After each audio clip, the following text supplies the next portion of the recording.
Welcome to the grand final of Group B, everybody. The Spin to Win Cup continues. Well, actually, in this case, for the teams over here, it will end one way or another. One will crown themselves the champion of the group. We have on the left in blue on our first map in a best of 5. Yep, we passed the best of 3 stage. We are in a best of 5 now. We got Isnes on Atanis, Mada on Tyrande, Kara on Liming, Wookie with Kelthas, and Wagman on ETC for the Murlocs. On the right side of the map, Ragnaros for Team Sauna Tent, played by Khaldor, Grezor on Sergeant Hammer, Ants on Mephisto, we got Ihi on Tyrael, and Quote is playing Alex Straza. Let the games begin. Game number 1. Once again, quick reminder, the teams are not technically drafted.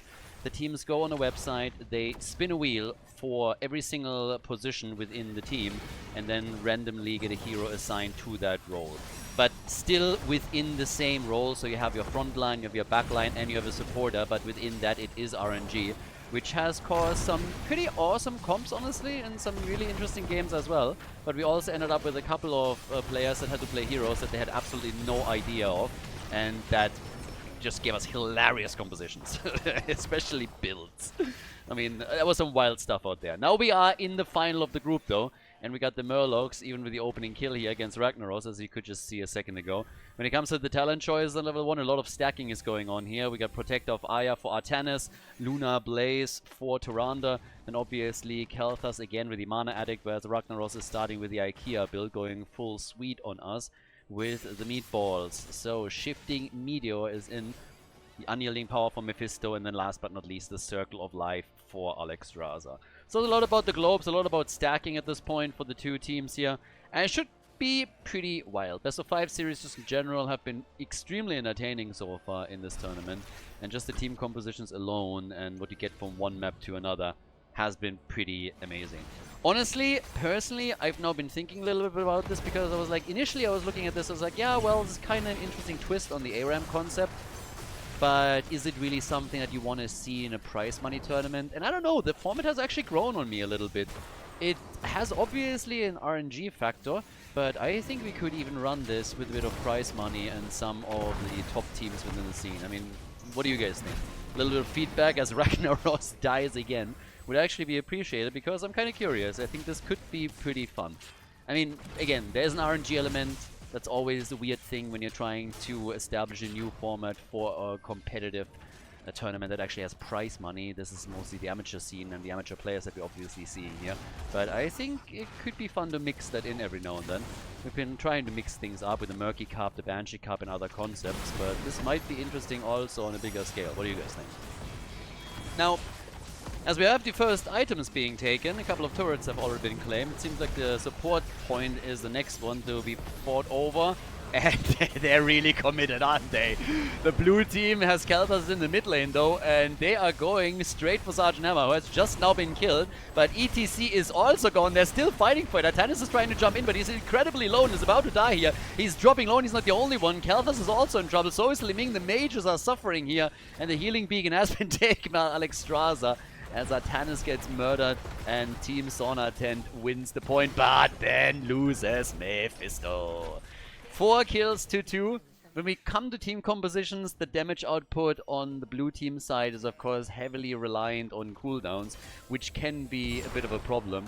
There are teams that have in the past, even in the HGC days, experiment with this a little bit. Most of the time it didn't really work out too well. You're very bound to those cooldowns, and you can dish out an enormous amount of burst damage, but then of course you are a little bit helpless in the intermediate, so you really have to time your fights properly if you want to sustain yourself through this. On the other hand, Team Sauna Tent now with a regenerative biosteel over here for Sergeant Hammer, and they're locking in an early level 7 talent as well. We got full on meatball build for Ragnaros, so he hasn't deviated away from this. And Alex Straza is going into Verdant Flourish and into Surge of Vitality. This has generally been a thing, by the way, and some of the players that have checked out the videos later on YouTube have also talked about this and said, like, I had no idea about that hero. I was forced to play this. I was the only one that had it. And so I basically just went for talent that had synergy, which is not really a bad thing if you don't know how to play a hero. So if you're caught with a composition in a hero where you just have no clue what to do, you can look one up real quickly and try to figure out how to play it, or you can just also rely on matching some pictures and just getting as much synergy as possible and spec into that. In most cases, it's not really the worst way to approach things. Is it the best one? Not really, but still better than mixing and matching without knowing what you're actually doing. So on level 7 we can out now the Echo Paddle for ETC. That's usually something we see more on a side laner role. No Calamity for Li Ming, something to highlight here. She went instead into Seeker. Idea probably being that she is going to be able to punish Sergeant Hammer a little bit more if she gets a handle on him. Currently down at the bottom of the map, Grezor has been doing some damage on that wall. Whereas now in the middle, the beacon, or the first objective, the checkpoint, is slowly approached by both of it. Nobody has really focused on it too much. Volskaya is still a weird map. Ooh, nice juke, not too bad. Sergeant Hammer getting ganked heavily here, but surviving. But Volskaya is a weird map. The objective oftentimes doesn't do a whole lot. Sometimes it's really bad for the team that takes it because they only have 3 heroes on the map. And oftentimes it has led to multiple heroes dying and the Protector just uselessly standing there. But in this case, the Murlocs, they're going for it. And they put Li Ming in plus ETC. So, let's see how that works out for them. The wall in the middle has already been opened up, so that's a good start. Means that they can go straight for the fort. And they're spreading the rest of the team mostly out. I mean, Tyrande is nearby. The red team, on the other hand, has just consolidated all of their forces straight in the middle. And is now making a move for the Protector, which is nearly destroyed already. But it meant that at least Artanis at the bottom of the map had a lot of time to work with. Oh, look at those ults on level 10. We get Pyroblast. Artanis with the Trash Blast right there. And I was actually waiting for one to hit Ragnaros. And we got Li Ming with Disintegrate, which is also a little bit strange because normally that's a talent that you only get when a Nubarak is on the other side to burn down the cocoon. That's not the case here. So we have Consume Souls and we have the Blunt Force Gun. We know what BFG stands for, Blizzard. You don't have to try and be PG over here. But yeah, so we have also Sanctification. Never Judgment, never Lucky. This is unfortunate. Ragnaros is still consolidating a couple of websites to find out which ult he should take here. But honestly, since they don't have a stun, yeah, go for your Lava Wave. Easy to use, and in that particular map, not too shabby. You have a big map, you can use it. He goes for Sulfuros though. They want the kills, let's see if they can get them. Great swap on Sergeant Hammer. Sanctification to the rescue. But the Mosh, baby, it's a party! ETC and the kill on Sergeant Hammer. Pyroblast! And... yeah. That did nothing. The Trash Blast, as usual, not really having impact. But that Mosh Pit was amazing. They only got 1 kill out of it, but Werkman coming in with a 3-man Mosh, that really helped the team to win that fight. So, good job by them here. Down at the bottom of the map, Kalthas now completing his quest on his level 1. And on the damage numbers, we have Li Ming, the uncontested champion so far in this game. 21,000 for her. Nobody else is even close. I mean, she's basically doubling the next hero's damage. Not 100%. Well, actually, it could now come to a double. She's getting in dangerously close to exactly that. Sulfuras hits ETC. Ult on Alexstrasza. She survived, but is absolutely body blocked. He has no chance, I think. Gets blocked more and more and more. There's the slide, and that's a kill. Alexstrasza is down. Li Ming gets the reset, and she's going to try for more. Sergeant Hammer and Kalthas are missing in the battle, but the red team has to retreat as their opponents are now pushing for the structures again. Li Ming sitting at 27,000 damage, but at least Mephisto has started to catch up. He's at 21k right now. Level 13 talents now available for the Murlocs. But Ragnaros, yes, there comes the trade. Oh, that BFG and the Tyrande kill get wrecked. And Trash Tannis, is he going to get away? Yeah, seems like he's going to be able to escape. But great move by Ragnaros, and then the follow-up, of course, to ensure that Tyrande really falls. So yeah, nicely done by Khaldor, saving the fort for them and also leading to a few kills. That only... get wrecked! Oh, Trash Tennis gets absolutely bodied, and then they also kill Li Ming. Team Sonaten, gotta love this. First map in this best of 5 series is already a nice back and forth. And just look at what Li Ming did. She actually went on level 30 now for Class Cannon.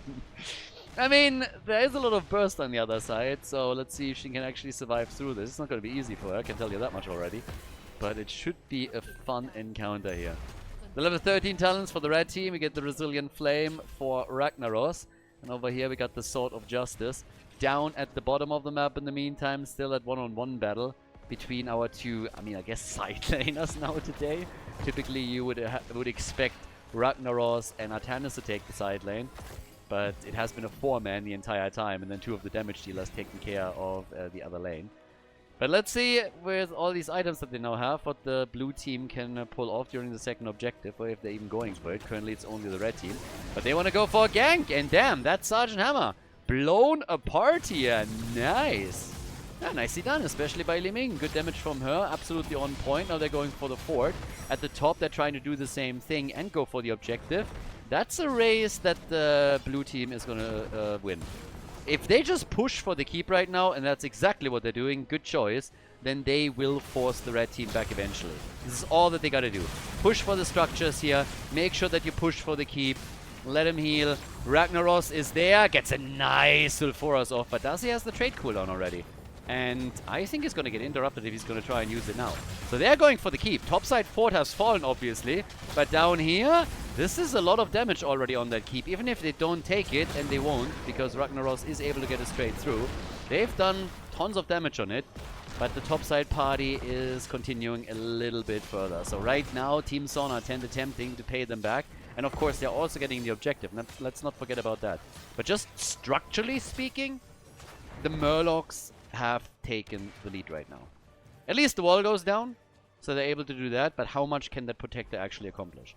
They also have level 16, so they have a talent advantage.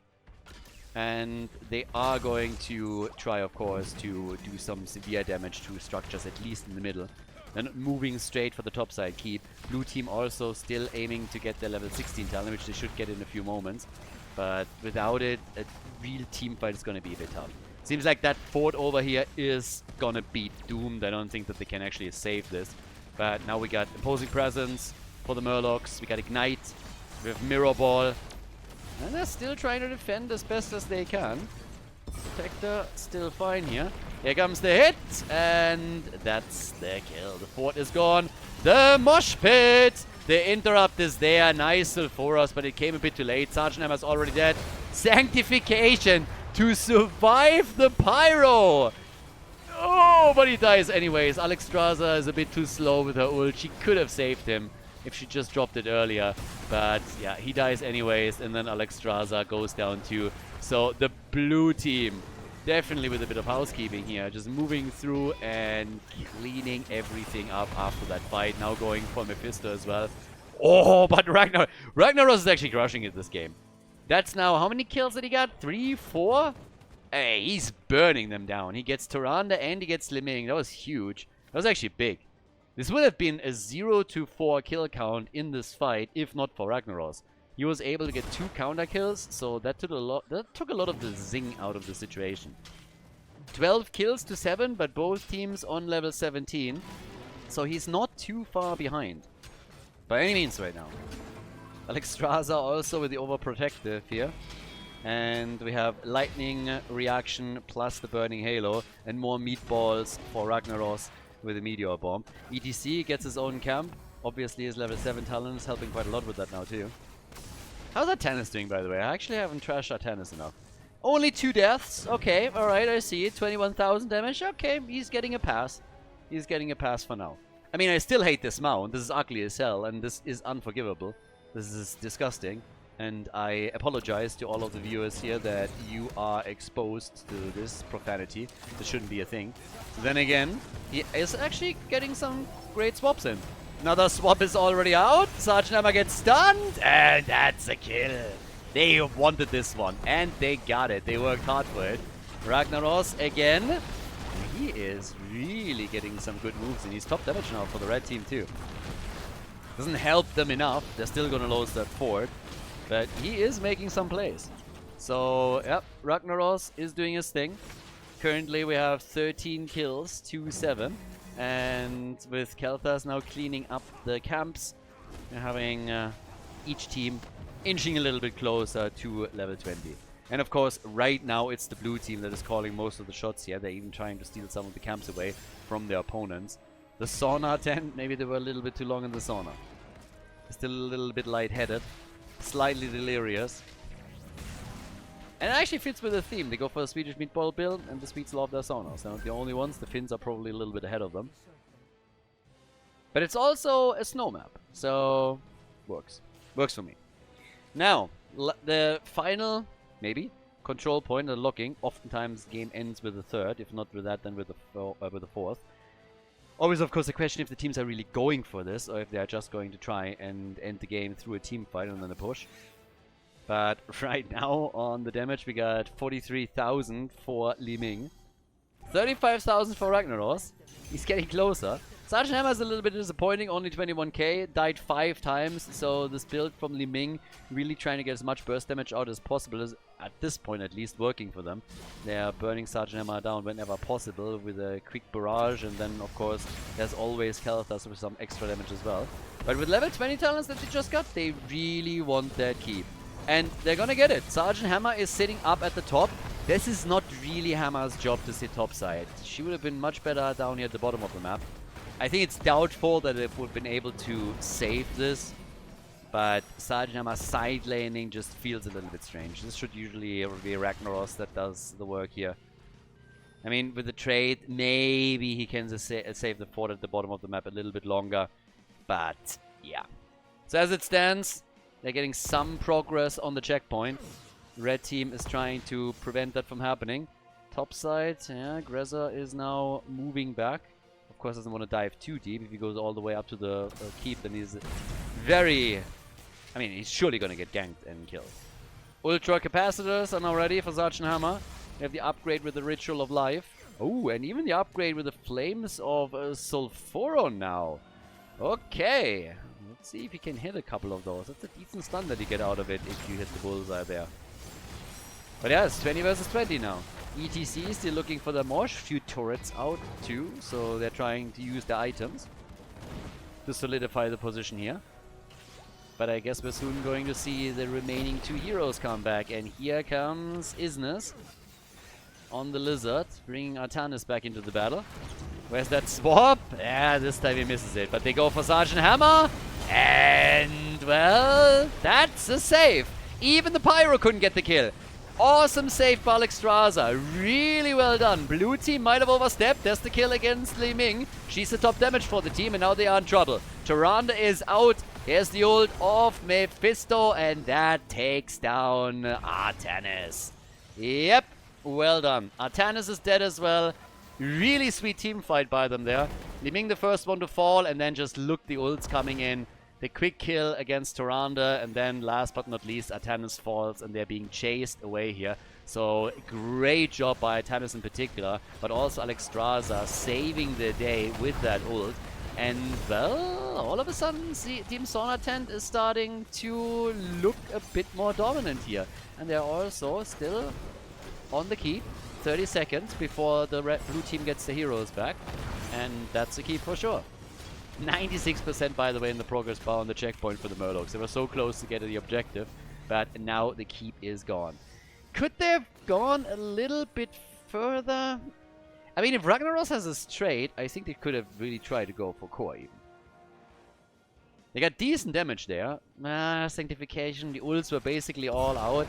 But yeah, if Ragnaros had his trade, you know, maybe they could have just tried to use that once that the heroes respawn to create some space, or at least to retreat. Maybe. 15 seconds. Tough call. They decided to play it safe. Sanctification, as I said, was not ready, so they wouldn't have been able to use that. But I think it just came online as the blue team heroes respawned, so that would have then been enough to get a Sanctification through too. I don't know. I think that was actually a chance for them to take it. Not sure. But yeah, by now we have on the damage numbers 51,000 both for Mephisto and for Li Ming. And for Ragnaros too. Blue team is still taking camps and trying to push. Red team is trying for the objective. Kelthas hasn't died yet, by the way. Only 28,000 damage, which puts him after Artanis and after Tyrande. It's not really impressive numbers by him, but he hasn't died. So he is the only one that has not fallen yet. He's apparently using the French defense a lot during these battles and runs away. But there's Sulfuras. Good hit. Nice done, but not nice enough. So over. Oh, Mephisto! And then Ragnaros with a kill. And here comes, yep, Mephisto again with a kill. They are getting everyone. It's a 5-man team wipe. Everybody dead, and that just should be game. The red team with some incredible plays there towards the end of the match, as they are coming in and just take everybody down, win 2 team fights big time in a row, and here they just wipe the entire blue team on the floor. They went through them like hot butter through cheese, as we are going straight for the core with them. And yeah, there's absolutely no chance for the blue team to respawn in time to do anything about it. Top side is pressured a bit by camps, but this doesn't matter anymore. On the damage numbers, Mephisto has of course now taken the top spot in the game. 64,000 for him. And that's the lead in the best of 5 series for Team Sauna Tent as they take down the Murlocs. GG. Before we head into game number 2, make sure that you subscribe to the channel if you haven't done it yet so you don't miss out on any future content here on Khaldor TV. Game number 2, 1-0 lead for Team Sonatent on the multi-shot build for Vala. Kara playing Vala and going for fire at will on level 1. We got Isnes on Arthas, Mara on Kel'Thuzad. Wookie is playing Deckard Cain, and we got Dwagman on D.Va. Team Frost over here, Arthas and Kel'Thuzad in tandem. As on the right side, we get Xedur on Samuro this time. So from Ragnaros to Samuro for him. We have Invertebrate on Lucio, Grezzo on Kerrigan, Ants playing Kalthas, and Ihi is rocking Tyrael. So, let's go and let's find out which team is able to win on Infernal Shrines. This is a best of 5 series, as already explained. And, well, multi-shot build, it's not too bad here. You can actually do a whole lot with the multi-shot build if you play your cards right. And we'll see if they can properly pull that off here. You need to, of course, stack it quite heavily. And then it's just a question of whether or not you are able to use it during the Shrine phase in particular, when everybody clusters up and you also get some damage in against the Shrine minions. For now, Kerrigan has been taken out. No stacks on multi-shot, but they got the kill on Kerrigan. And they're immediately moving in to try and take on Lucio too, but he at least is able to move away. But the blue team coming in here with a bit of vengeance on their mind, as it seems. Very aggressive. And a lot of CC, of course, that they're using with the cold here. Then Tyrael, Kerrigan, that can be very annoying with Sanctification as well. And that's the second time in a row now that Team Sauna Tent has Tyrael at their front. So we'll see how that works for them. I have my eyes a bit on Vala, I gotta admit, because again, a multi-shot build, if you stack it properly, can actually be very strong on certain maps, and this is definitely one of them. Typically you would see auto attack, but they only have one support here, of course. A big fight again over the camp. I've seen that before. On the first map, Lucio is down. Vala is down. She at least killed Tyrael too. He explodes on the point. Kel'Thuzad has also bitten the dust. And now we have Arthas that falls. And there comes the Kerrigan combo against Deckard Cain. But he is able to get away. So the red team with 3 kills. They're able to steal the camp away. Vala got herself a few stacks and 2 kills, but after that it was just 0 hit points for her, so she died. We have with level 4 Supersonic for Lucio, Sharpened Blades for Kerrigan, and at the top our continuous battle between the side laners, which in this case means Samuro against D.Va. D.Va's trying to make it happen. So, level 4 we're actually getting Arsenal. Yeah, and I don't know, sometimes Samuro's just funny, just whacking away there.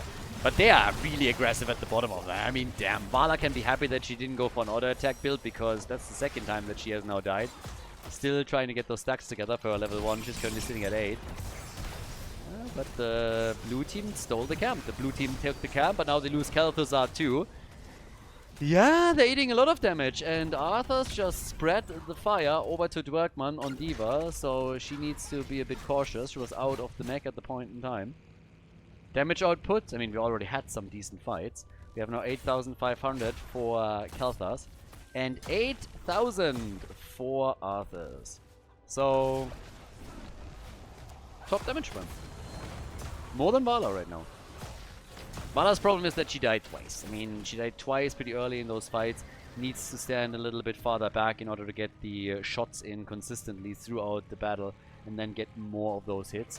But yeah, let's see. Over there, already the next jump with D.Va moving straight in. Here comes the zoning with the bomb. Might get some damage in too, and does, and blows up Kerrigan. That's pretty rewarding. Kerrigan is taken out. Oh! Samuro comes in from the side and gets the hit on Vala. Oh, poor Vala. I actually feel a little bit sorry at this point. She thought she could escape, and then Samuro took her down quickly. This would have been the perfect opportunity for Vala to get some stacks together. But yeah, it's not happening. And the blue team is, of course, now down one hero. Actually, it's a 4 versus 4. Kerrigan and Vala are both on their way back now. But the red team has already 33 stacks. They're already in the lead in the series with 1-0 that they locked in on Volskaya Foundry. But what's going to happen now? Kerrigan and Samuro are starting to move away from the bottom of the map, so they apparently don't want to push on just one lane. Is there the bait over the wall? No, not really. Not really. So, yeah, the wall was nearly destroyed anyways, but that, of course, doesn't make their task any easier. Khaldor is the one that gets attacked, but this fort will take damage. Samuro and Kerrigan have split to the top and mid lane, but there is still quite a bit of damage that will be dished out here. Vala is now on level 7, gone straight into Frost Shot, and she is on 10 stacks. Definitely needs a bit more here. What? Kerrigan with a solo kill on D.Va in the middle. Okay, that should not happen. D.Va should not have fallen here. Big shout out to Grezor who made that work. So good for him. Yeah, that was big. That was really big actually. Solo lane kill. 5 minutes in. Arthas completes his quest. And they're taking another neutral camp at the bottom of the map.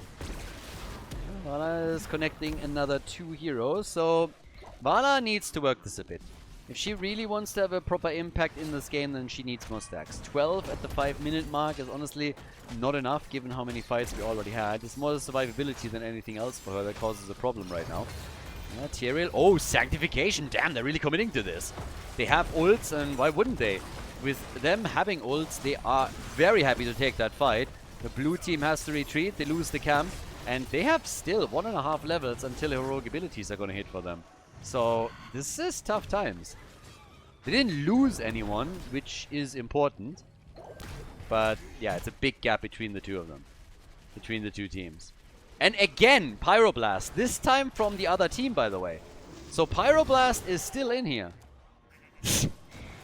They really, really love that thing.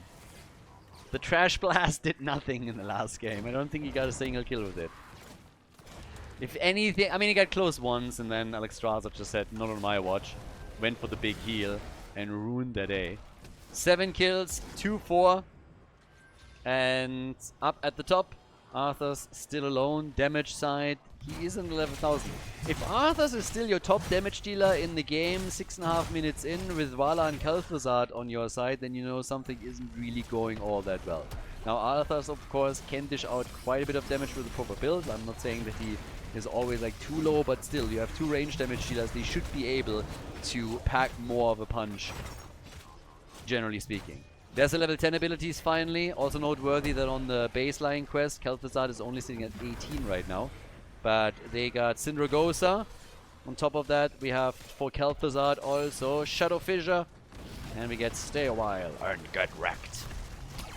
Yeah, I'm not so sure about that move. I think the idea here was to get Syndragosa going, slow them down, and then get the bomb from D.Va. But if that was the plan, then the timing was definitely off. So they didn't get a whole lot out of it. Maybe Arthur thought he was a little bit closer and just missed it, but didn't quite line up the way that they probably envisioned it. Right now, top side, they are about to lose a fort. The one at the bottom hasn't been destroyed earlier, but it has taken damage. And Vala has completed the quest, but of course she's going to stack it further, trying to get more and more damage through with it, which will play a role for the shrines. The problem with Vala is really just that she's been killed every single battle. Now the fort at the bot lane is gone, so that's the first structure that is out. Shrine is already active. Nobody there. Samura seems to be the first one to head over there. Intercepting D.Va also on the way, but they are not in position right as it spawns. Vala will see what she can do here, but the problem for the blue team is that Team Sauna Tent is locking in their level 13 any moment. And if they lose Arthur's now... Oh, nice ult from Deckard Cain. Unfortunately, no setup, but yeah. I'll call that early.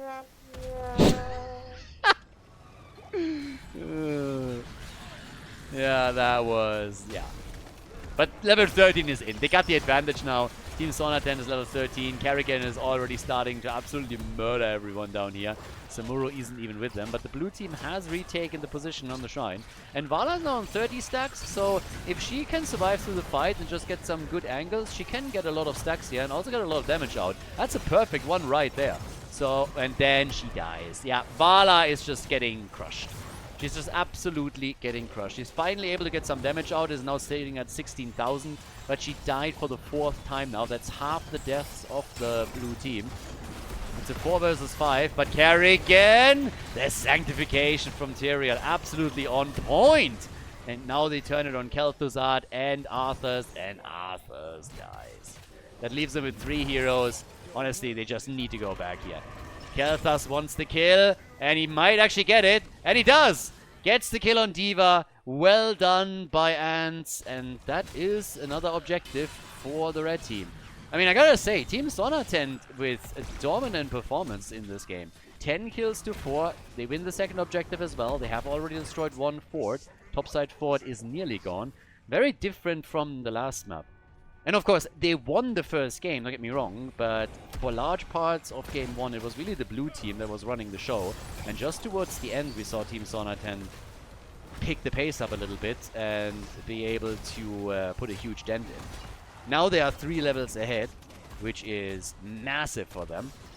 But, whoa, another kill. Another kill, and maybe they can get Deckard. Vala is low. Oh, pyro value, pyro value. Pyro value! Whoop, whoop. Amazing!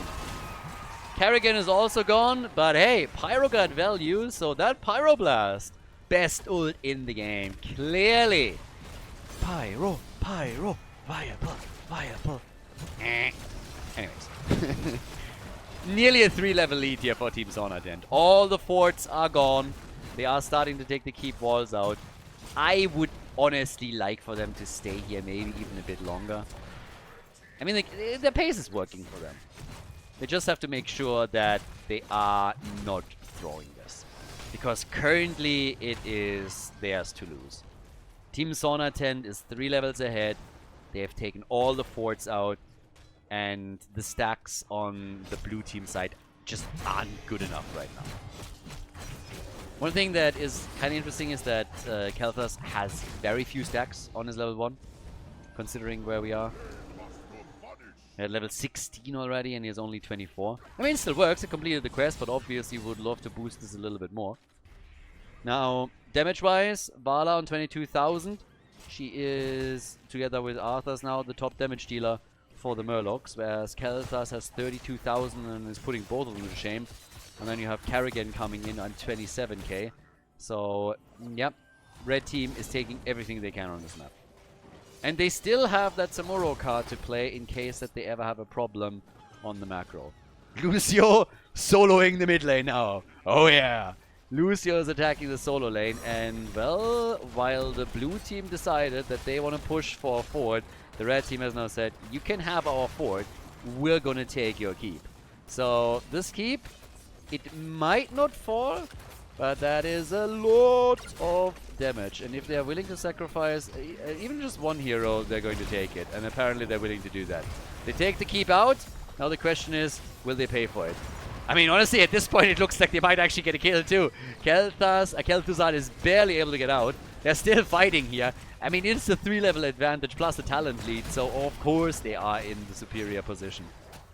But after they took the keep out, they rotated towards the top. There's a big wave coming in and a mercenary camp. They just said, you know what, we're going to do the same thing here. We're going to attack this one too. What are you going to do about it? Shadow Fissure, not enough. Tyrael, yeah, covers a potential retreat. And after they drop the keep down to 50% HP, they're slowly moving away from this. This is, by the way, the lane where the next objective is going to push through. So if they are able to claim the top, then they will go for the core there. Now, 50 stacks for Vala. There's always that hope that your late game is just going to be spectacular. But let's face it, to end up in that late game situation where they can turn the game around, they would to really, really have to push it now. And tricky, to say the least. So, time will tell. I mean, Dwegman here. Dwegman easily getting out. At the top, they're sitting tight. Bottom of the map, Samuro. He is currently sitting at 100,000 siege damage. And some fairly decent hero damage together with that too. Now they're going to the middle, trying to catch Arthas here. Combo from Kerrigan, hits home, good for her. Isness. Here comes Deckard Cain again with the ult. Not too successful, and Samuro starts to catch him from behind. There's a kill straight against Kel'Thuzad, and they're going to try for a few more. First it's D.Va that they're focusing on here. Deckard Cain has already fallen. Arthas is getting attacked as well. Vala is retreating. They picked up their level 16 talents, which actually gave us for Vala also punishment. So, yeah, she went for punishment here, trying to get a few more shots together, but there's level 20 talents. So we have Storm talents in, and that is currently the Flamethrower. Another combo! Kerrigan! Stop it, really, stop. She is destroying them. Samuro has taken over the shrine at the top and is going for the objective, and the rest of the team is just bullying the blue team at the bottom of the map. Said it before and I'll say it again. Team Sonaten is currently going through the Murlocs like hot butter through cheese. Absolutely crushing it. Look at D.Va, dead again. They're more than tripling the kills of the opponent. Sitting at 16 right now and still holding on to a massive lead in experience. As they go for the next camp, we already have Samuro at the top about to lock in the next objective for them. No problem for Khaldor. Absolutely no issue. So he's going to get this very easily. And down at the bottom of the map, as you can tell, Team Sonatent now. I mean, they're even delaying it a little bit. They want to have more mercenary camps before they take the final hit. So Khaldor is just waiting here, is making his move in, and is going to pick this up. There's one more camp to take. That has now happened, and here comes the Punisher. So they have everything pushing now. They're clearly trying to end here. Clear attempt by them to try and go for it, to make the big play, and take a 2-0 lead in that best of 5. Unless we have another huge upset here, another massive turnaround. But at this point, yeah, it's level 21. They're even taking the camp at the top now. Not even too greedy on that. D.Va is defending the bottom. Top side, yeah, that keep, you can kiss it goodbye. That's not happening. And there's obviously no chance that the Murlocs are going to get their level 20 talents anytime soon. So for this defense, they're going to be at a talent disadvantage as well. And yeah, Kel'Thuzad, careful, and bam, he's dead. Kel'Thuzad is down. Lucio falls at least, so maybe they still have a shot here. The sustain is now all of a sudden gone. But with Vala dying, I think the hopes and dreams of the Murlocs for game number 2 are evaporating here. Here's the jump, and that is going to be a 2-0 lead in the best of 5. Nicely done by Team Sonatent. Absolute dominant performance in game number 2. Well-deserved victory here in Infernal Shrines as they take the W. GG.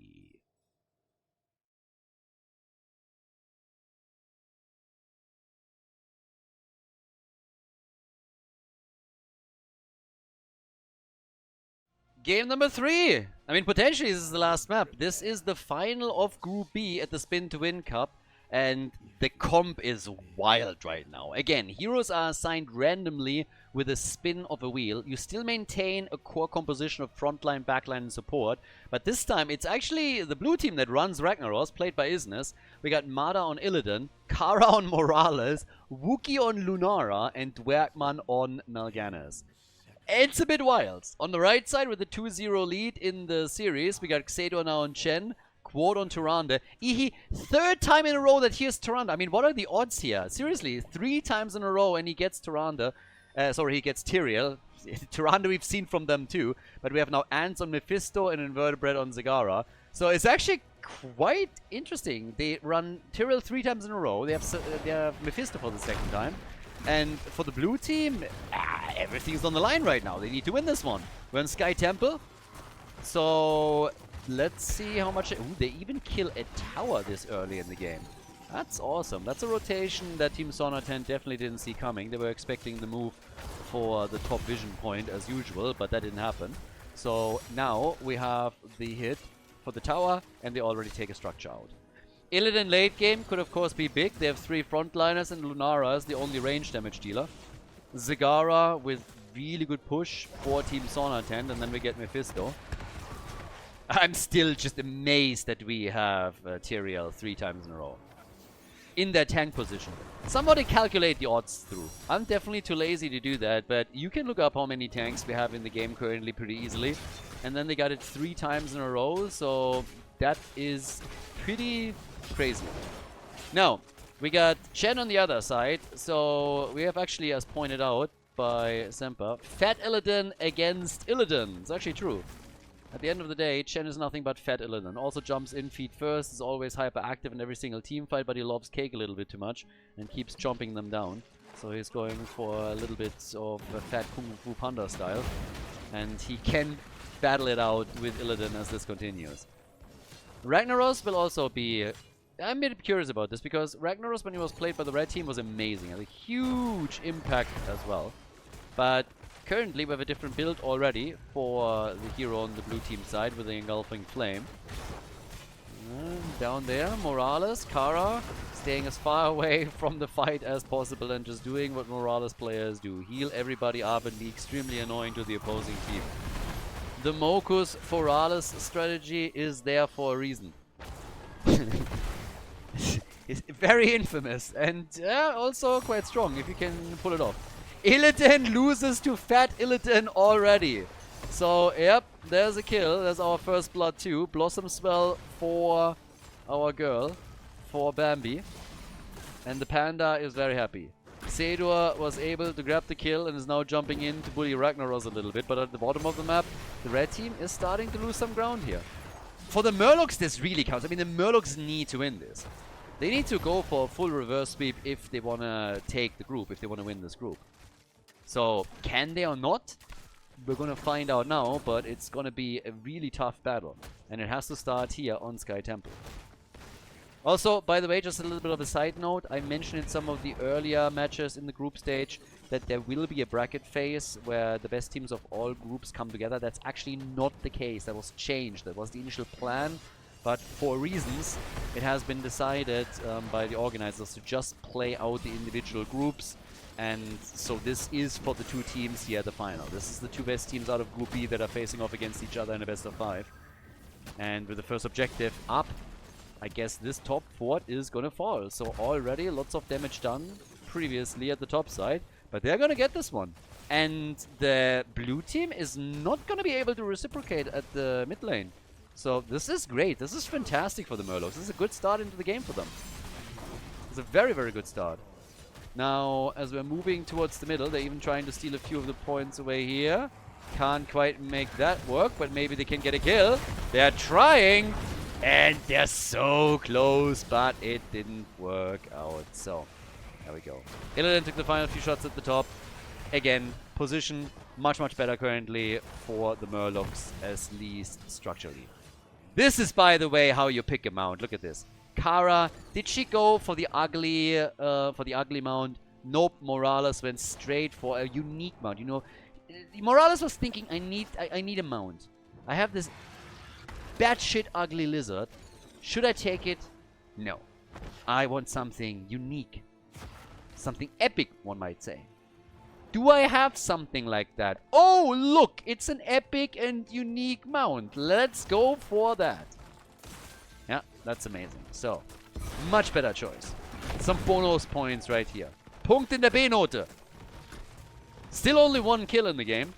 Level 7 talents give us blistering attacks. And up at the top, we got Khaldor. Yeah. A little bit more of a tame start into the game now. A lot of aggression around structures, but not really a whole lot of team fights that we're seeing here. So, let's see. Okay. Eehee. Every time I say eehee, I want to say aha. Eehee, aha, oh. And then I sound like Heath Ledger playing the Joker and confronting the Mafia bosses for the first time. Bonus points to everybody who knows what I'm talking about there. Anyways. Okay, so 1 kill to 0. There's the Tyranno. Well, Tyranno was actually more guarding them than anything else. But the next objective is coming up in 19 seconds. Both teams should have level 10 abilities for that. But Ragnaros, does he have the time to claim the camp? Oh, ho, ho, ho, ho. That owl, my friend. Yep. Isthmus has to run away here. The owl forces him back and the camp is still there and the 2 minions reset. That was a massive owl. That was awesome. That was actually really well done. A little bit lucky maybe, but that was great. That was really, really great. Now, while nothing happens, I decided that you guys should actually learn a little bit of German. Let me know in here. So lesson 1, a word that if you can pronounce it properly, rumor has it, you can get citizenship in Germany. So say it with me, Streichholzschächtelchen. It's a great word, use it in everyday life, means small matchbox. So if you want to impress a German speaker, then practice 3 times a day in front of a mirror, Streichholzschächtelchen. Kudos to everybody who can pull it off. The rest of you is gonna hate me. Now, I have no idea why the red team decided that they don't want to fight for this. Level 10 abilities are ready for both teams. We have Judgment this time. Finally, I get a Judgment. And we have also Lava Wave. Ragnaros and Illidan are both at the top, but they gave up a lot of the shots to the blue team. And I don't understand why they did that. Blue team has taken down the bottom fort without even having to fight for anything. Now Morales gets isolated. But as Kara dies, we still have the attack at the top of Ragnaros and Illidan. So they are absolutely going for it here. And I don't really know what the red team is doing. I mean, in professional circles, we usually call this griefing because they're not defending anything. They're losing a keep wall now for absolutely nothing. They're getting a couple of shots from the bottom temple, but they would have been able to do that anyways after Morales was destroyed. So, is this going to destroy the fort of the Murlocs? I doubt it. So, this is... the decision-making currently is a little bit off from Team Sauna Tent. We got 10,000 damage for Chen, by the way. 10,000 also for Bambi. So, yeah, Lunara hopping in again. God, I hate the jump animation from Lunara. Absolutely hate it. I hate playing Lunara for the same reason. Just makes me, it makes me mad looking at this like boing, boing, boing, boing. Please tell me I am not the only person that absolutely despises that. When I played it for the first time, I was like, ah, horrible. Boing, boing, boing. It's so dumb. Oh, anyways. Ragnaros in the middle. Illidan at the top. Level 13 for the Murlocs. And I'm still waiting to see a proper judgment combo here. There it is! You've been judged, they're just going for Morales. The whole strategy is focus Morales. And up to now, it has actually worked for them. Oh, yes, that ult! Why don't you use your ult? Morales has not figured out yet that she can actually use the Medivac to escape. That is actually a thing. You can escape. And while the red team goes for the boss, blue team is trying to get the keep at the top. Illidan only at level 14 and he's already starting to get damage in on that keep at the top lane. But I really don't understand why Morales never uses her ult. there is a thing. You can escape with this. But for some reason, hasn't happened yet. We'll see if maybe later on Kara is going to start using it. Morales has died twice. The red team just has one plan, and that plan is take down Morales. Morales flies in to help out, and who takes the boss? Here comes Chen with a top kick play, and they take it. Turanda falls, but they have the boss. It's early in the game, before the 10-minute mark. They might lose a few years on this. Illidan gets killed again, this time by Zagara. Lunara makes it barely, but the counter kill against Zagara, and in comes Judgment. But yeah, I think Morales is dead again. Yep, Morales is dead, but so is Tyrael, to be fair. Tyrael has been eliminated too. What a slaughter! Shen has been killed too. The topside keep, by the way, has taken even more damage. But at the bottom of the map, they're at least taking the fort out. So, massive chaos now in the fights. 4 kills to 5. Ragnaros just destroyed the fort in the middle. Just saying. So, this is getting insane. We have a 2-0 lead in the best of 5 for Team Sauna 10. But in Game 3, the Murlocs, they might still be behind in kills, but structurally, they're making all the right moves here. They got level 16 now. We got Blind as a Bat for Mal'Ganis. Over here, Blast Echo, so just fully specking into Sulfuras, into the Blast Wave the entire time. Morales flying back in again, trying to help out with the Temple, and Mal'Ganis is at the bottom of the map. Not Ragnaros, not Illidan. Mal'Ganis is the one at the bot lane that is currently taking all of the shots. And guys, Morales might die, but they're about to take another keep here. I mean, kudos to Team Sonaten for killing Morales every single time. But the bottom keep is at half HP. Illidan is pushing through the top. And while they're taking kills, the Murlocs are taking structures. Now, thankfully for the red team, there wasn't enough to take the bottom keep out. But now there's a catapult pushing. Illidan is at the top. Has to be dealt with. That's where Zagara is. And Illidan just doesn't give a shit. Illidan just stands there and die.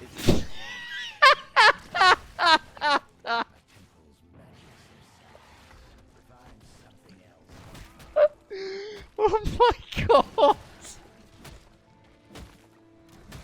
He came, he saw, he got murdered. Veni, Vidi, BG. What a fail! I was like, he's a little bit ballsy, alright, he's gonna retreat, and I'm like, wait a second. A little bit too aggressive. He could have waited a moment there. Until some minions moved in, but okay. Illidan, I mean, he's just going Captain YOLO on us. Is he getting another wave? I don't think so. So, yeah. Cleaning that one out. Come on, buddy. Choo-choo! Let's go. Oh god, that was too good. That was amazing. Ah well, but who knows? Maybe in another dimension. Okay, so after that little interlude, the next two temples are going to spawn top and bot lane. Both lanes where the red team has keeps severely damaged. So if only one of them gets claimed by the blue team, they will destroy a first keep. And just as a little comparison, let's not forget that the blue team still has a fort standing with 50% HP. So the Murlocs are crushing it right now. They might be behind in kills, but they're ahead in experience and they're ahead in structures. That's all that matters here for now. And they can still push the side lanes out with Illidan even further. Illidan is now moving down to the bottom of the map, and the rest of the blue team is pushing towards the top side. On top of that, yeah, Ragnaros Blast Wave just easily takes that out. Rest of the team is helping too. How is the red team planning on dealing with this? What is Team Sauna 10 doing? 1 minute on the boss, then he's up again too. And they're moving down to the bottom of the map as it seems. Illidan is still hiding. No idea where he is. So he's still just sitting tight. And top, the keep is gone. Now the focus is going to be the middle of the map. They're trying to push for structures. But Illidan is now even annoying Chen a little bit. He's going to move back out here. They need to retreat a bit though. They can still take a few of the shots here up at the top, but they have to deal with that bot lane pressure. If you have a temple and a 4-man pushing, then you might lose your keep too, and they should try and avoid that from happening. So Illidan has started to force Chen to actually fight this out with him. So it's going to be a 1 versus 1 here. Ragnaros, nice, is being used here and even drops a lava wave. Catches them on the bridge and does damage there. Illidan therefore is forced back. Catapults already, pushing towards the core. And we have now 2 keeps really low on their side. But that's still a lot of shots remaining at the bottom of the map. So the Murlocs might lose a keep after all. And yes, they do. That keep is gone. So, in structures, they're more or less even. Not quite. Morales actually upgraded the safe zone, reducing the cooldown too. Yeah, but this is getting spicy. Now with the level 20 talents, I mean, they can even go for a backdoor with Morales. They can get, if at any point there's a fight and the red team is in the middle of the map, you just fly in and you start doing damage. Ragnaros comes in with a trade, takes the top position, the top keep, and then all of a sudden you can try and either go for the core or for another keep. So they have a couple of options. I'm not saying it's the best one, but they could go for a YOLO move too. Just be prepared for it if it actually happens. You might make a plan here. It's going to be level 20 versus level 20 though. Team Zona Tent has won 2 games in a row. They turned around map number 1. It was a nice 6.5 out of 10 moment. Only the late game is where they started to really push the envelope. So if they can do it again here, then the series is over. If the Murlocs want this to continue and have a chance to crown themselves the champion of the group, then they gotta push it here. They go for the boss. So far, that hasn't been sniffed out yet. But they are double checking it with Tyrande now. And here's the trap. Trying to go for the sleeper setup. Nah. I'm not in a position to do anything about it. Blast Wave is out though. Trying to protect Mal'Ganis. Morales has died 4 times, by the way. You can clearly tell that Team Zona 10 has only one strategy at their mind. Go in with Judgment. Chen jumps in. Tyrande with a Hunter's Mark. Tyrande with the stun. And then just kill her. Lava Wave in the middle. And this time it's actually them going for the boss. Okay, so once again, 20 versus 20. Here it is.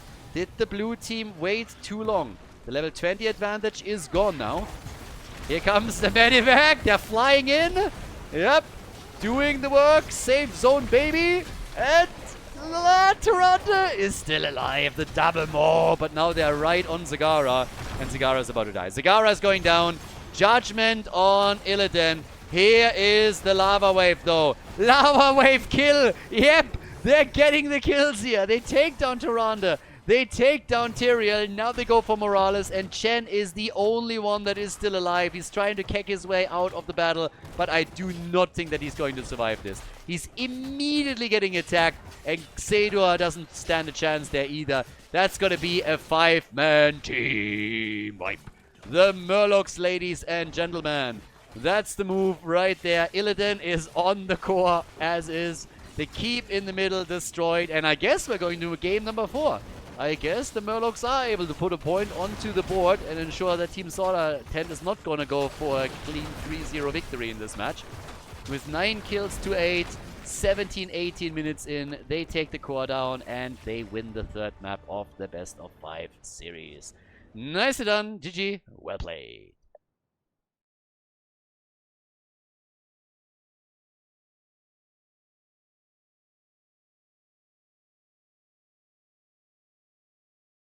Game number 4. Well, here we are, and it's match point number 2, obviously, for the Zona tent, but we are on Cursed Hollow, and look at these comps. On the left side, the Murlocs with Isnes on Rhaegar. We got Mata on Tyrael, and Clara is playing Liming, Wookie on Azebo, and Dwagman on Stitches. So they're relying on Azebo and Liming for damage, but on the other side, well, first of all, we got Khaldor on the Vikings. We got Quote on Anna, Ants is playing Asmodan, then Ihi on Kira and Grezor on Diablo. So Vikings, Kira, and Diablo at the front, so to say. And well, as range damage, they got Asmodan. Asmodan can do a lot of damage if you stack him properly. So we have to watch out if they do that or not. But just generally, the Murlocs, I think, got the bigger, the better comp from RNGesus. So And the wheel taketh, and the wheel giveth, and the wheel taketh away. So this time it has giveth a lot of great heroes to the blue team that they should be able to use to make a bit of a point. But, well, let's see if they can. For now, the question that I have is how swiftly is Azmodan stacking? That's the big question. And he's currently sitting at 14. Is the team going to help him? Yes, no. How are the stacks coming together for Nazeebo is, of course, the follow-up question that we then have. What they can do with all of this. And, yeah, time will tell. Middle of the map. Werkman is getting attacked right now. Ooh, Eric down. All right. Isness. There's the hook. And that's a save. Helping hand by Stitches. Stitches wanna play. Yeah, I think Stitches is gonna be able to play quite a bit here. If they sync it up later, they can actually hook into a zombie wall. So they could do that. Or just simply use Urel to bully people around a bit. Toad build, so there's going to be a lot of pressuring coming from Nazeebo. Nazeebo can take structures down with an insane speed if he goes for Toad build. Specifically after you have your level 20 talent. It's ridiculous. You crush everything there. So no play into spiders this time.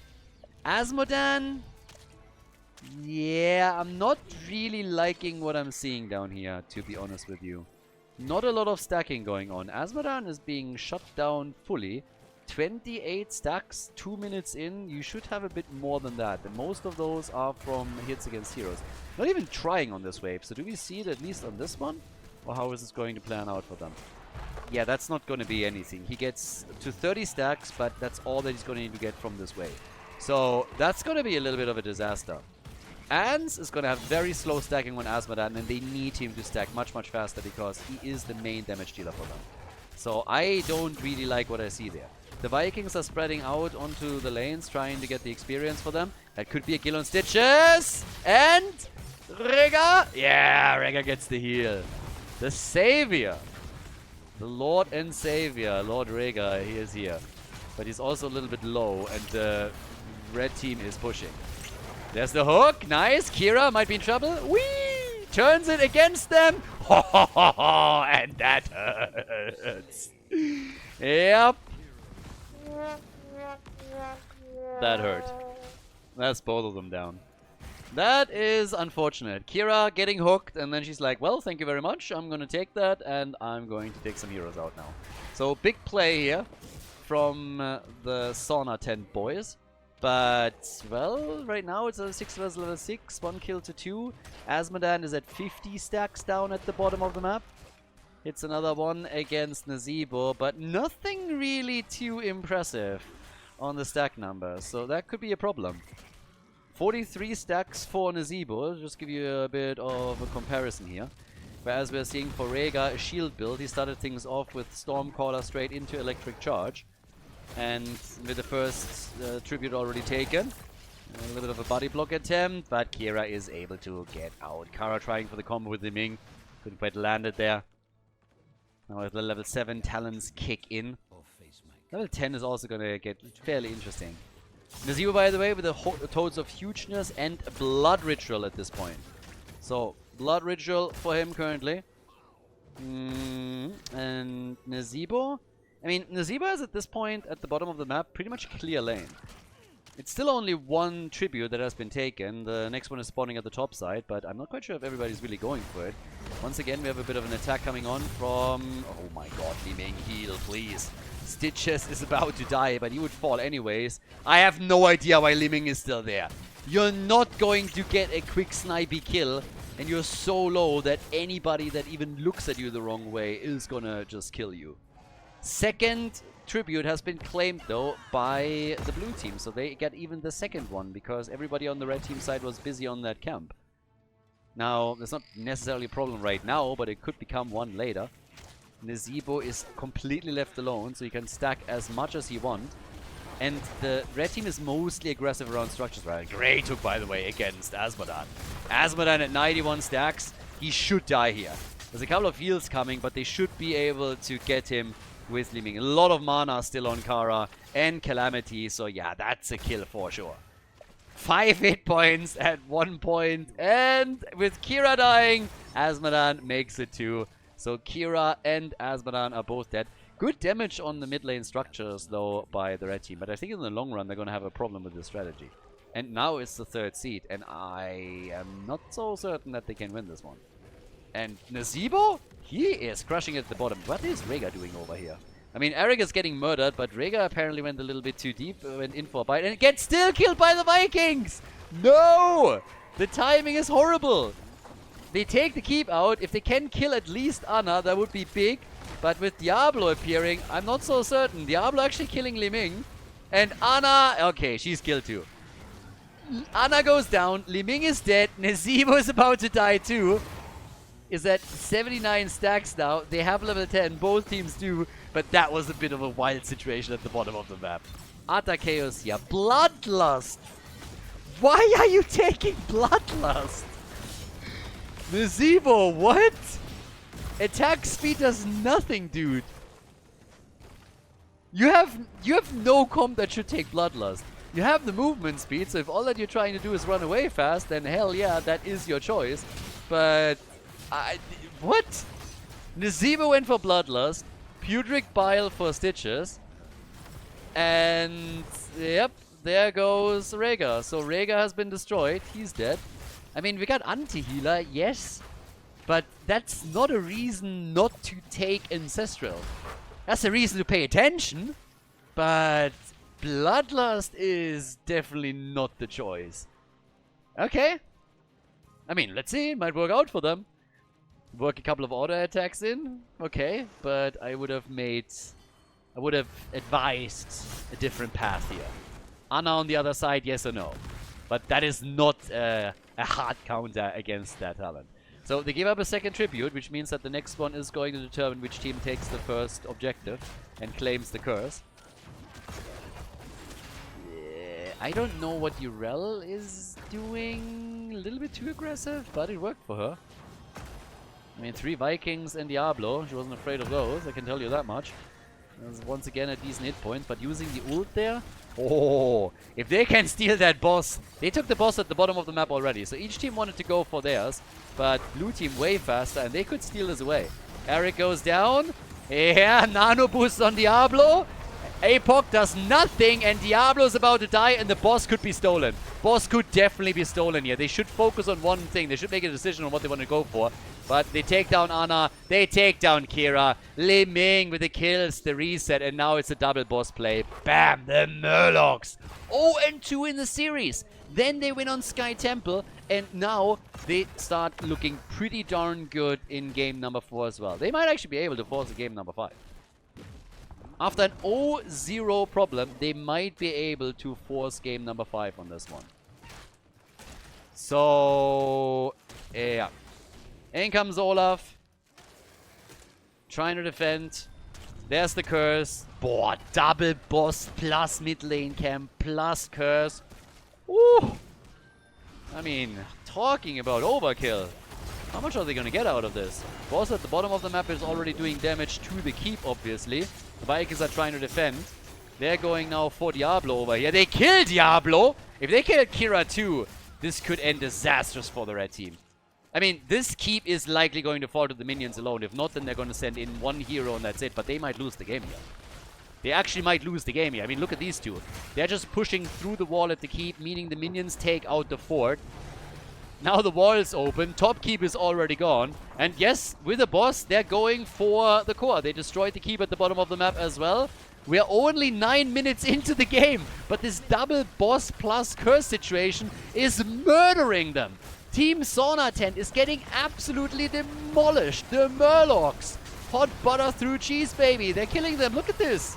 Absolute disaster. That's game. That's the Murloc forcing game number 5 in the final of Group B. We're going to the final map. To the 5th map of the series. GG.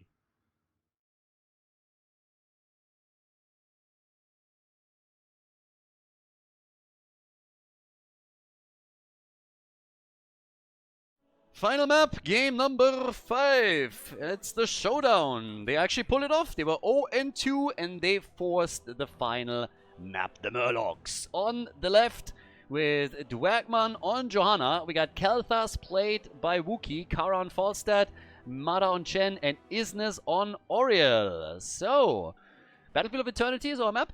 And Team Sonatan on the right side is playing things with Stitches right now, and Blaze at the front line, played by Ans and Invertebrate. We got Morales for them, played by Quote, Ihi on Greymane, and Grezor on Sergeant Hammer. Interesting comps already. A little bit more normal than what we had before. There's nothing too insane actually here, where you just look at it as like, holy hell, what's happening?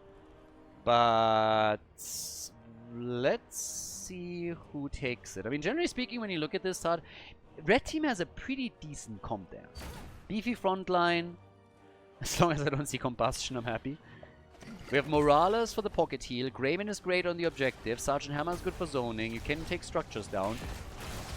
Falstad with the global though. But let's see how the Murlocs play this. Generally speaking, Team Sonatan really has a chance there. They just lost 2 maps in a row though. And that messes with you a bit as well. Nice hook already, but against Jojo, that's not gonna result in a kill just like that. It's not gonna be that easy. But, yeah. Let's see. I mean, currently what we're getting is a 2-3 split, apparently. Didn't really think that would be a thing here, but yeah, 2-3 split currently between the lanes. And down at the bottom of the map, as is, we now have very easily, of course, that 3-man where the support is also included, and you can now try to sustain yourself through that. Especially, of course, when you're playing with Oriel here and are not dependent on mana. Kelthas, need a heal or two though. As it stands, he's already dropping a bit low as he's working his mana addict. Always a bit harder to complete if you're on a map like Battlefield of Eternity, where you're essentially restricted to one lane at the beginning. So, oh, Cocktail actually. Didn't even catch that. Cocktail for Greymane. Sergeant Hammer, as you would expect with the advanced artillery. And they are still fighting at the top. I mean, Chen is just going for it over here. And if not for that stun, this could have been a kill. It might still be a kill. It is a kill. There it is. The damage over time from Chen. There is our first blood in game number 5. So even the momentum, after taking 2 wins in the last 2 games, is now in favor of the Murlocs for the final map. But, well, can they take objectives with this? Once that Sergeant Hammer has her movement on 7, this is going to be a bit tricky. As we're heading, by the way, into the final few fights here, also again another shout out to everybody that supports the channel on patreon.com/Khaldor. Guys, if you want to support the channel, if you want to see more Heroes tournaments in the future, more content there, would be always awesome if you can check it out and support it there. There's always a question, which avenue is the best to support tournaments and all of this. That's essentially it. So patreon.com/Khaldor. The link is also in the description of the video if you want to have a look here. And a big shout out to all the supporters there. Really appreciate it. Thanks a lot, guys. Without you, Heroes coverage at this time would not be possible anymore. Simple as that. That's just where it is right now. 1 kill to 0. Falstad is flying in, and we have, of course, the first objective now up on the map. Everybody is going for the camp, but they're a little bit late to this, so the timing is not really perfect here, but they have their Shaman camp. So they're trying to create some action on the lane while they're focusing on the objective itself. This is really the one where the Murlocs might have a little bit of an upper hand. Depends a bit on Greymane, but only Sergeant Hammer is currently attacking over here. And of course the blind that we get from Jojo is also mitigating a lot of that damage. So it is really the blue team that runs the halftime show here with ease. Comes in and takes him to 50% without any problems at all. Isness over here. Well, this could actually hurt. If you don't do a dent in those hit points at all, then I'm not so sure. So now they're committing with basically the entire team in. Greymane in particular, but Jojo is doing the best she can to slow them down. But once that Greymane is involved, they're getting way more out of this. So you can already see how the race on the Immortal is actually benefiting the red team if they coordinate it properly. So, yeah. Greymane is a problem. And once that Morales has a level 10, always assuming that she's going to buff Greymane with her ult, he's going to potentially murder either the the blue team or the Immortal. But For the first objective, it's the Murlocs running with the Immortal at the bottom of the map. And a level 7 advantage. So this one shouldn't really do a whole lot. Should do too much. But it's still going to at least do some work. Yeah. Little whip into the Immortal circle. That worked out nicely for them. The wall is about to fall. Morales, great heals here. Chen can get to her after level 10, of course. Now we have also the cocktail with the Incendiary Elixir. I really think that on this map, it would have been way better for Greymane to just go for more of a walk-and-focus build. That would have been great for the Immortal and also any other structure that he is going to attack later on.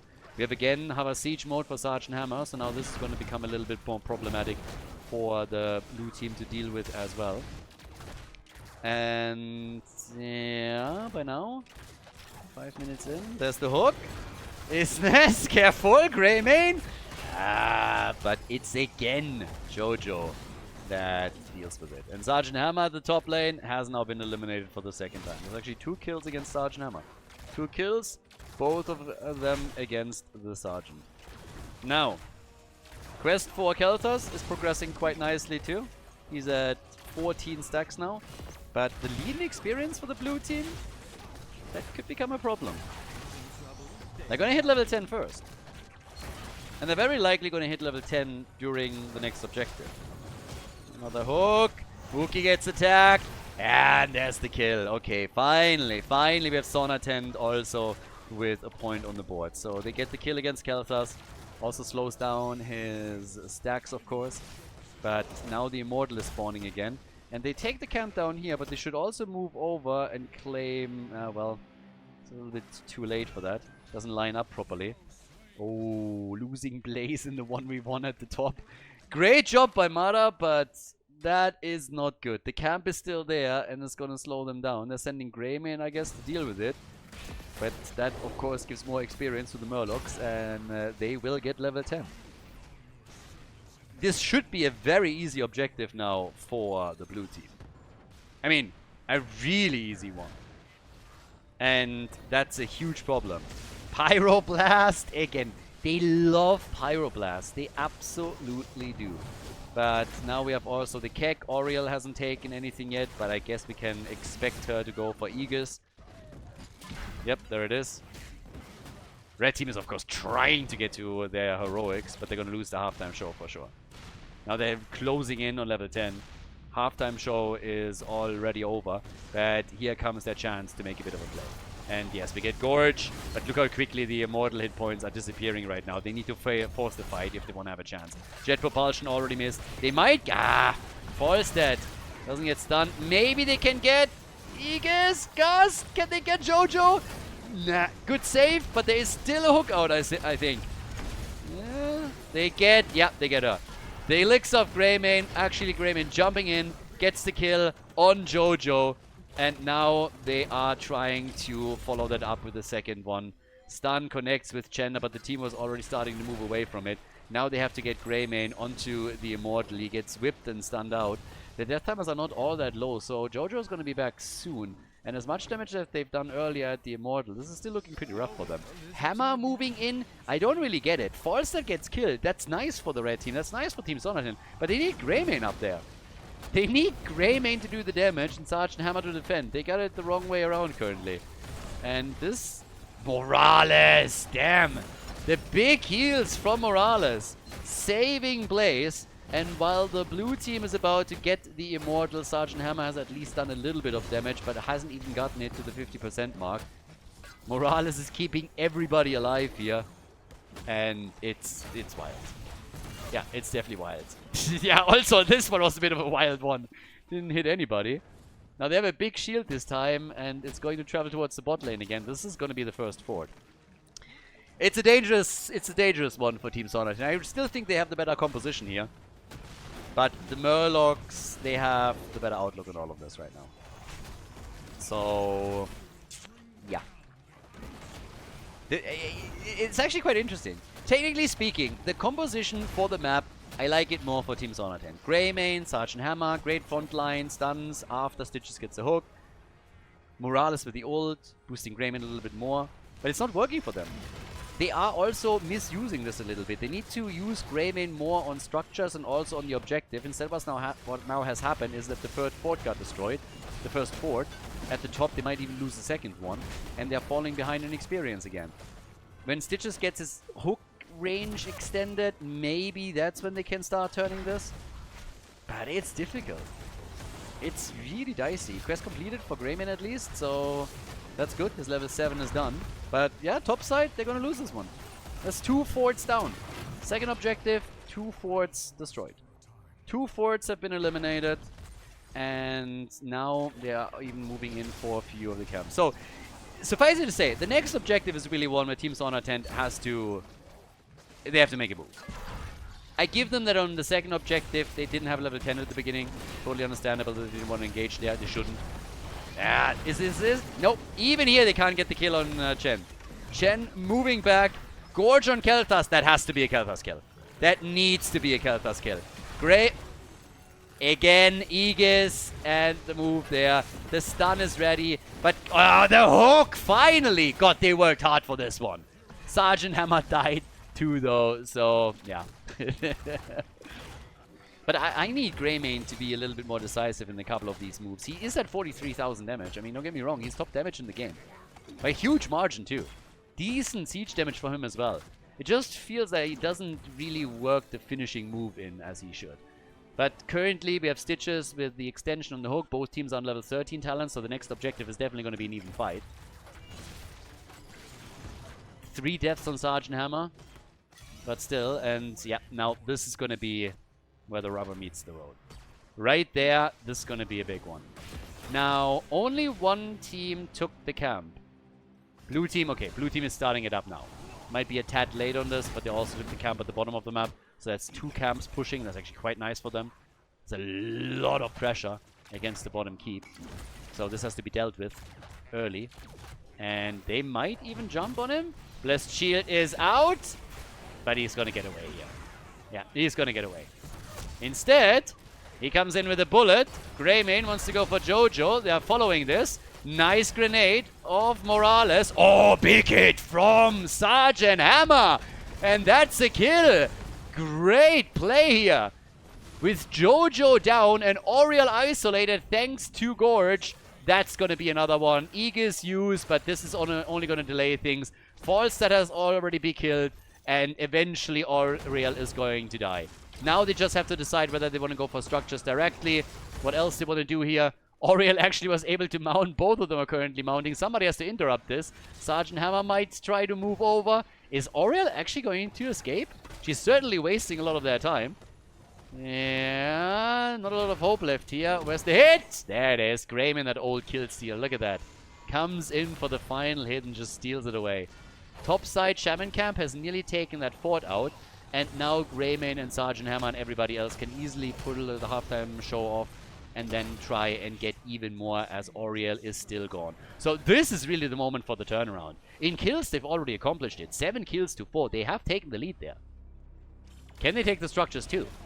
Topside fort hasn't quite fallen. Kelsa successfully defended the lane. But it's lost a lot of hit points regardless. And yeah, right now, it's going to be the play. Hello again, Jojo. Again the hit. And she dies once more.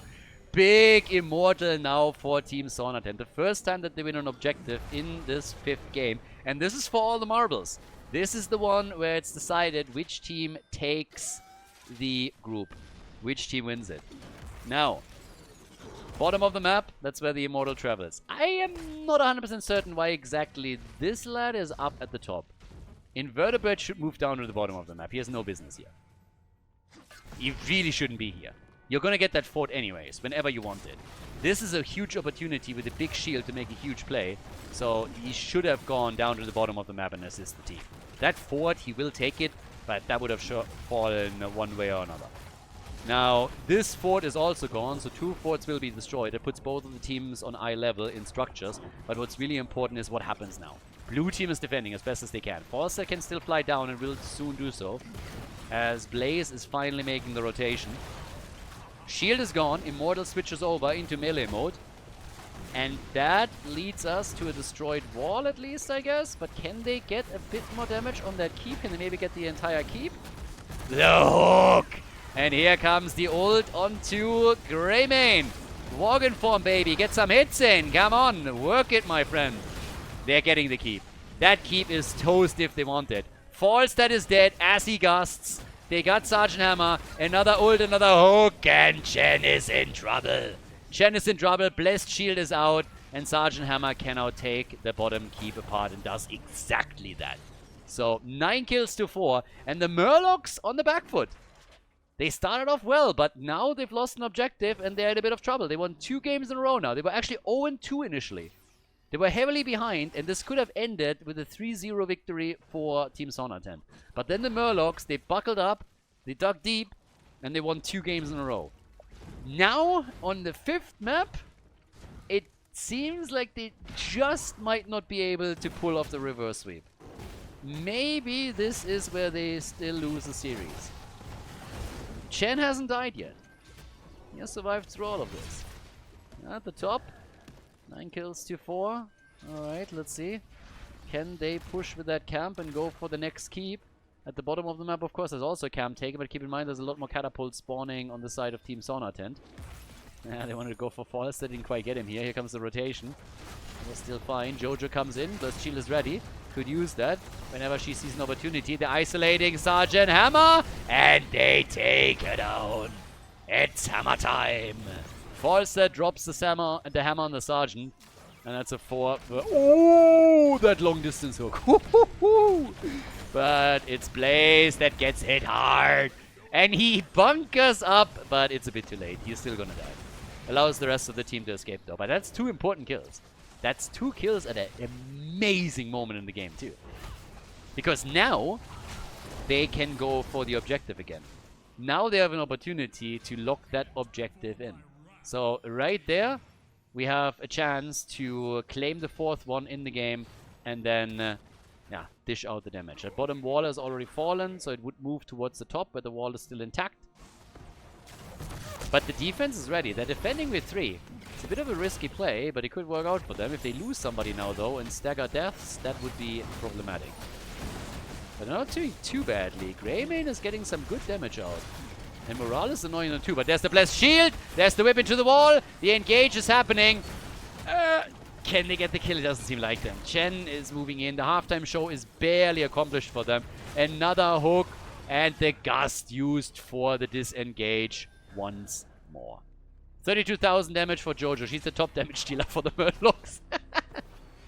More than Kel'Thas. More than Falstad. More than Chen. Jojo is going crazy on this one. 76,000 damage though for Greymane. And at the bottom of the map, the keep has fallen. The camp has taken down the keep. Yep. So that's even worse for them. Uh-oh.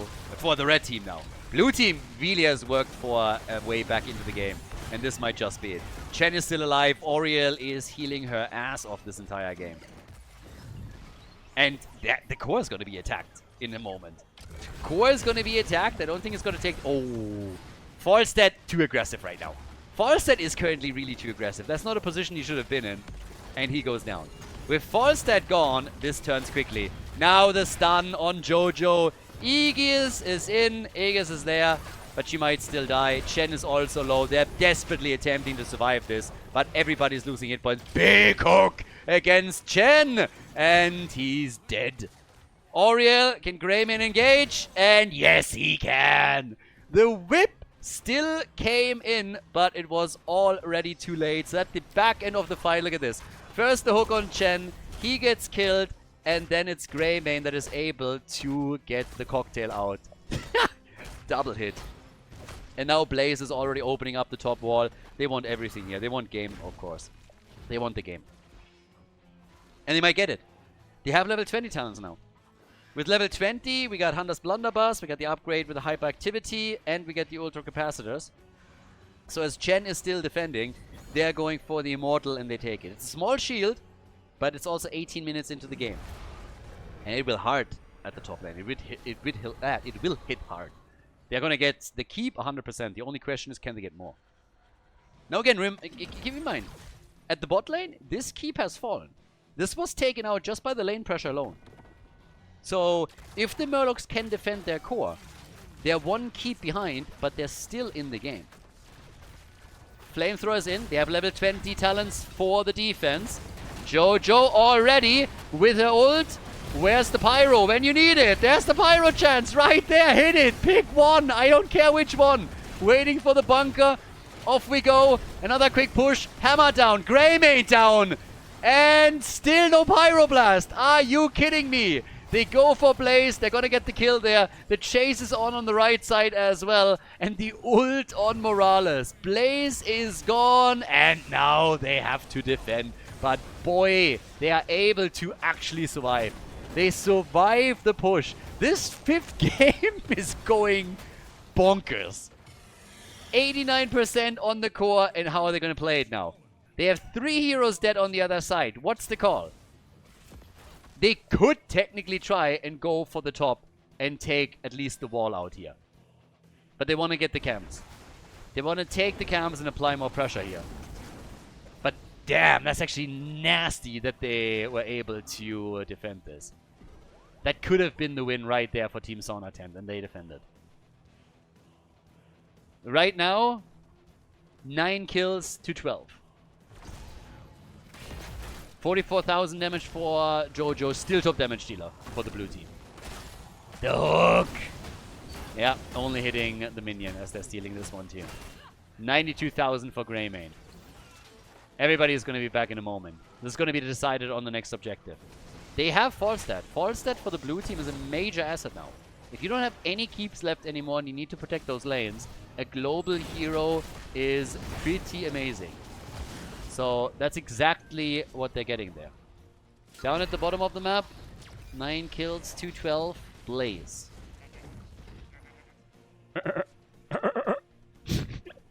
Stupid sound from those cams always gets me. Ooh, okay. There it is. It's gonna be decided here, guys, one way or another. I do not see any scenario in which the objective is claimed by one of the teams and the game doesn't end.